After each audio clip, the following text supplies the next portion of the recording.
If you're like most people, you probably hate sight reading. You probably get nervous even just thinking about it.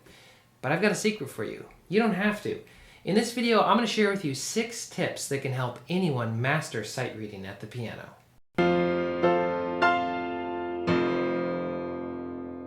Hey guys, welcome back to the channel. So this video is all about sight reading. Now this video comes as a viewer request, so if you have any requests for future videos, make sure and put those down in the comments below. Tip number 1 is to sight read daily. Even if this means only for 5 minutes, that's fine. Music is a language, and like other languages, it's very difficult to learn if it's not something that you do daily. The more music that we consume, the more we will understand and recognize the language. In each new piece that we sight read, we learn new words and phrases, and it will be much easier to learn new pieces in the future because there will be more words and phrases in our musical vocabulary. In short, the more music we play, the easier it will be to learn new music. Tip number 2 is don't look at your hands. Now this is the number 1 mistake that I see most people making. It's very difficult to look only at the music while playing something new. However, looking back and forth from the music to your hands and so on makes it harder for your brain to concentrate, and it's very distracting from knowing what's coming next in the music. Over time, you will gain a spatial awareness for the keyboard that will necessitate very few instances where you need to look at your hands while sight reading. Alright, so tip number 3 is to make sure and keep a steady beat.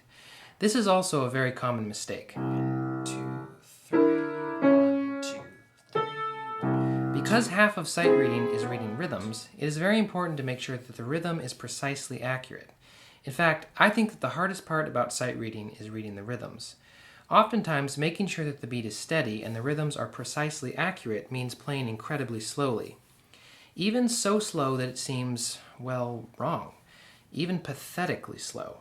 But remember, there's no such thing as too slow. In fact, playing slowly and making sure that the beat and rhythms are good will help you develop as a sight reader faster.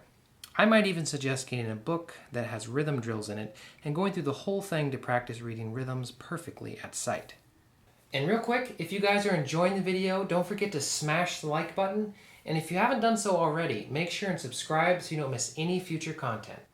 Tip number 4 is learn to recognize patterns.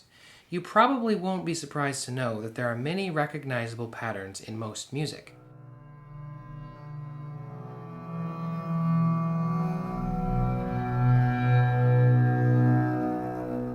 In fact, many pieces follow very predictable harmonic and scalar patterns.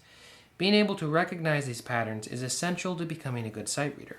If you have to look at every single chord and slowly figure out what each note is, rather than instantly recognizing that it's a C chord in first inversion, then it will be very difficult for you to sight read fluently. Recognizing chord and scale patterns is essential to being able to sight read fluently. Your brain instantly recognizes words that you see, and this enables you to read words fluently. In music, every note is like a letter, and a chord or scale is like a word. Being able to read these kinds of patterns and instantly recognize them is the same concept. Tip number 5 is always be looking at least 1 measure ahead of where you are, wherever possible. This one is easy to say and much harder to do. That being said, it is possible to do this well. Always looking ahead means that you always know what's coming next and should, in theory, never be surprised. Anytime there's a pattern change or a leap, etc., you are always alerted to it before you have to play it. This will make sight reading much more fluent and smooth. Okay, so tip number 6 is don't worry about the wrong notes.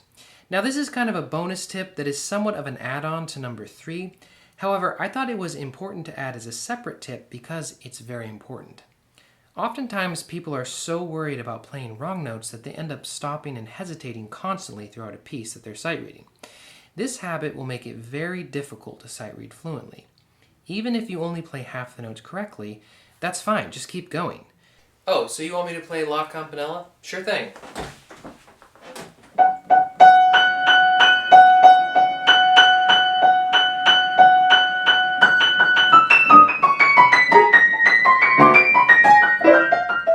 Remember tip number 5?